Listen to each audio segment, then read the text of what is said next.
Chapter 4, in which I find many useful plants. The following morning I stood up, stretched, and looked about me. Birds were dripping from the trees, little birds singing and flying and pouring over the limbs. This must be the warbler migration, I said, and I laughed because there were so many birds. I had never seen so many. My big voice rolled through the woods, and their little voices seemed to rise and answer me. They were eating. Three or four in a maple tree near me were darting along the limbs, pecking and snatching at something delicious on the trees. I wondered if there was anything there for a hungry boy. I pulled a limb down, and all I saw were leaves, twigs, and flowers. I ate a flower. It was not very good. One manual I had read said to watch what the birds and animals were eating in order to learn what is edible and not edible in the forest. If the animal life can eat it, it is safe for humans. The book did suggest that a raccoon had tastes more nearly like ours. Certainly the birds were no example. Then I wondered if they were not eating something I couldn't see, tiny insects perhaps. Well, anyway, whatever it was, I decided to fish. I took my line and hook and walked down to the stream. I lay on a log and dangled my line in the bright water. The fish were not biting. That made me hungrier. My stomach pinched, it really does hurt to be terribly hungry. A stream is supposed to be full of food. It is the easiest place to get a lot of food in a hurry. I needed something in a hurry, but what? I looked through the clear water and saw the tracks of mussels in the mud. I ran along the log back to the shore, took off my clothes, and plunged into that icy water. I collected almost a peck of mussels in very little time at all, and began tying them in my sweater to carry them back to camp. But I don't have to carry them anywhere, I said to myself. I have my fire in my pocket. I don't need a table.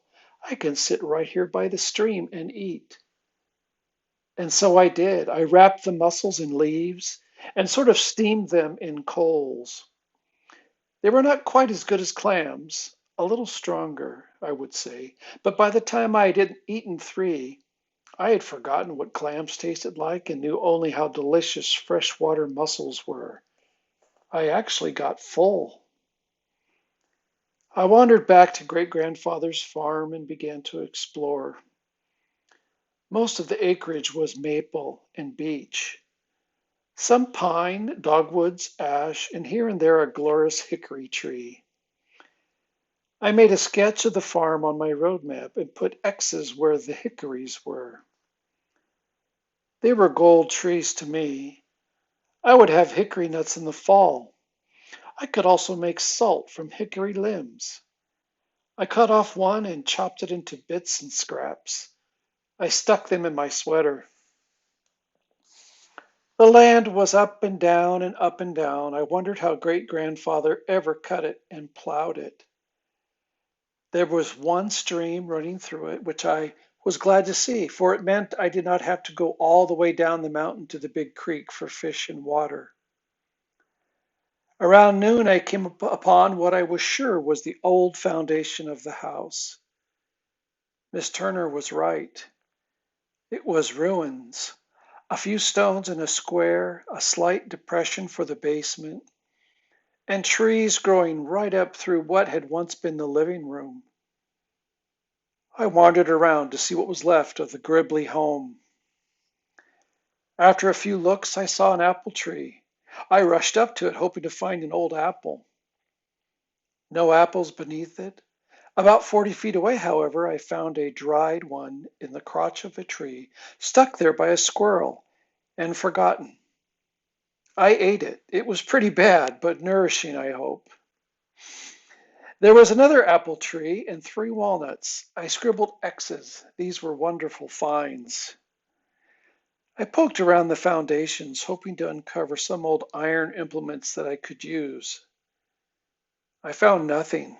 Too many leaves had fallen and turned to loam. Too many plants had grown up and died down over the old home site. I decided to come back when I had made myself a shovel. Whistling and looking for food and shelter, I went up on the mountain, following the stone walls, discovering many things about my property. I found a marsh. In it were cattails and arrowleaf, good starchy foods. At high noon, I stepped onto a mountain meadow. An enormous boulder rose up in the center of it. At the top of the meadow was a fringe of white birch. There were maples and oak trees to the west, and a hemlock forest to the right that pulled me right across the sweet grasses into it. Never, never have I seen such trees. They were giants, old, old giants. They must have begun when the world began. I started walking around them. I couldn't hear myself step, so dense and damp were the needles. Great boulders covered with ferns and moss stood among them. They looked like pebbles beneath those trees. Standing before the biggest and the oldest and the most king-like of them all, I suddenly had an idea.